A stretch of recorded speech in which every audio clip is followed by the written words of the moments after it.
rajon. Ne flasim tani në këto momente, që thashë edhe parë, nëse marrim I analizojmë dhe I studiojmë zhvillimet e brendshme politike në Serbi, po dhe raportet në vazhdimsi të Serbisë me Rusinë dhe Kinën, është vështirë të bëjmë një prognozë të tillë se në cilën sa vite do duhej që Serbia të antarësohej në NATO, bashkë mund të them këto raste duke I pas parasysh gjitha këto se është diçka utopike për 20 vjeçar, do të thoja pa frikë të ndërtimit këtyre raporteve që Serbia të jetë e gatshme të futet në NATO dhe që Serbia të jetë e gatshme të heqë dorë nga ndikimi I rus dhe nëse pas 20 vjeçari mund kemi apo mund të flasim për këto radiacione të gjeopolitikës pra edhe në Ballkan, atëherë natyrisht se Rusia do të humbte fuqinë e saj ndikuese në rajonin ton dhe një farë forme atëherë mund të flasim për një stabilitet të sigurisë politikës që jo dhe të zhvillimit ekonomik në rajonin ton. Pasi që ne jemi dëshmitar, është Rusia, është Kina, ato që minojnë këto përpjekje për stabilitet politik, stabilitet sigurisë ekonomik në Ballkan, duke tentuar që Ballkanin vetëm 3 shtetet që ato synojnë të mbajnë larg Bashkimit Evropian janë Serbia, Bosna e Hercegovina dhe Mali I Zi, po ashtu edhe në një dozë jo dhe të vogël të Maqedonisë. Pra është kjo katërshja ku edhe sidomos Rusia synon përmes lidhjes fetare, përmes ndikimit slav, që t'i mbajë larg Bashkimit Evropian, ku do t'i shfrytëzonte qoftë për ta shantazhuar vetë bllokun, por edhe për t'i shtyer edhe forcuar interesat e saj gjeostrategjike që ka në rajonin tonë. E me këtë mund të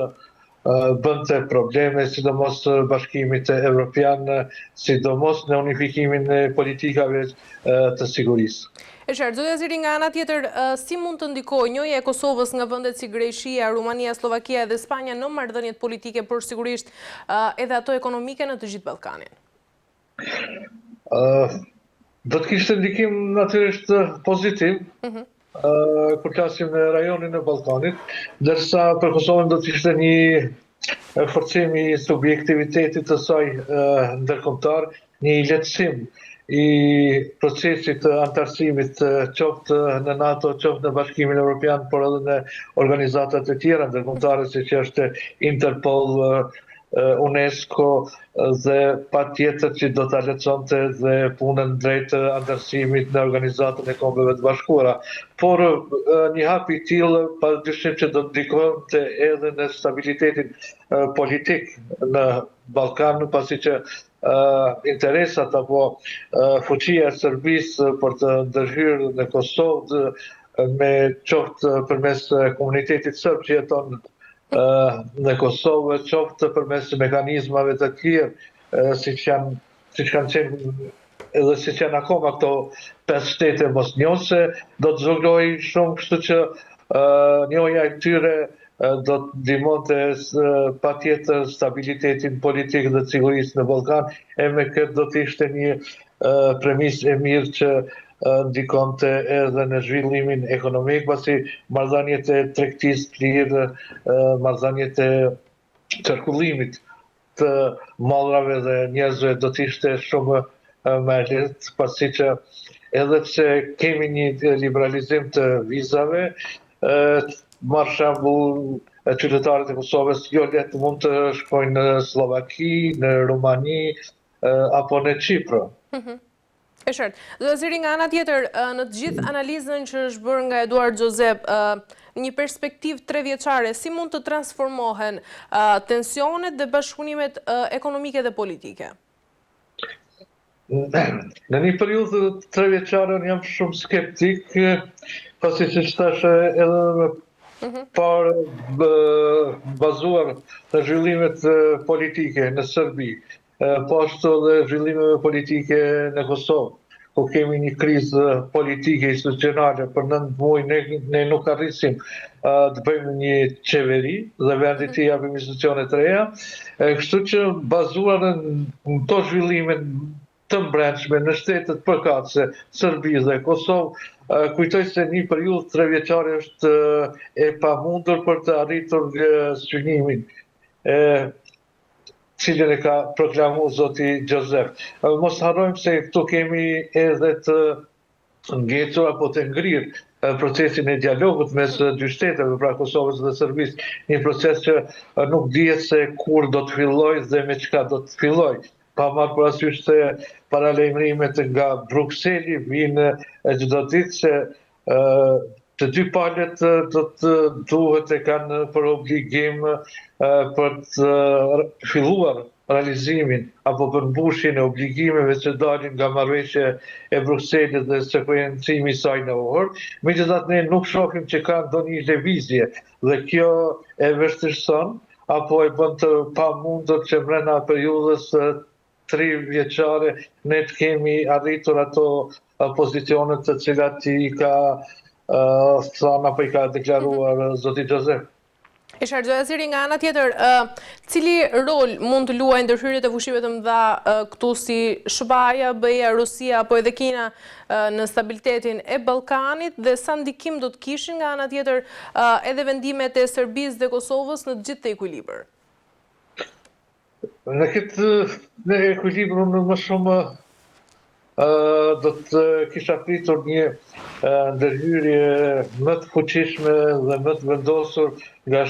Washingtoni dhe Brukseli. Nëse do donim që do të kemi rezultate në procesin e afrimit sa i përket normalizimit të marrëdhënieve ndërmjet dy shteteve Kosovës dhe Serbisë. Deri më tani ne kemi parë vetëm deklarime që nga Brukseli, qoftë nga Washingtoni, por s'kemi parë veprimet e vendosura kur Washingtoni ose Brukseli vendosin që janë të vendosura për të shtyr një proces përpara, atëherë ne mund të shohim edhe veprime në terren, qofshin në këto duke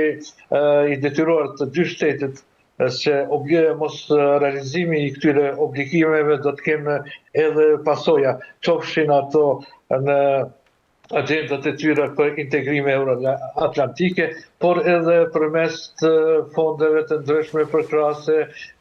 dhe kredive të buta që Brukseli her pas here ndan për shtetet e rajonit Ballkanit e shohim se në raport me Serbinë ka qenë bukur dorëshlirë. Pra nëse deklaratat qofshin nga Brukseli, qoftë nga Ballkani, nga Washingtoni, nuk shoqërohen edhe me veprimet të tyre në stilin e shkopit dhe karotës, atëherë ne mund pres që vazhdoj kjo situatë e ngërçit sa i përket procesit të dialogut dhe mos kemi një normalizim të marrëdhënieve Kosovë-Serbi. Edhe historia edhe më parë na ka treguar se shtetet e Ballkanit janë të dëgjueshme, nëse mund të them kështu, apo janë bashkëpunuese,